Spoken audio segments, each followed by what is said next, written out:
અમરીશભાઈ અને માયાભાઈ મારી જમીને કરોડો રૂપિયાની રાજુલા રોડ ટચ જમીન બિનપાત્ર દસ્તાવેજ કરાવી અને ભરતભાઈના નામે કરેલા. જો એની પૂરી તપાસ થાય તો તમારું નવનીકભાઈનું તો કાંઈ નહીં.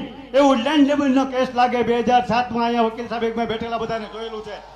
પૂરી તપાસ કરાવો એવી હું તમારી પાસે આજે ઓલું કરું છું. જો કે પોલીસ જમીન અમારા આધાર પુરાવા નાશ કર્યા છે. આજે 2007 થી જમીનનો કબજો મારી પાસે છે.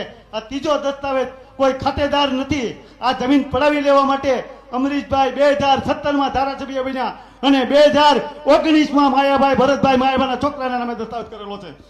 મારા ભાઈઓ આજે એના સમાજના એમ કહે છે કે 20 500 ગાડીઓ લઈને આવવાના છે.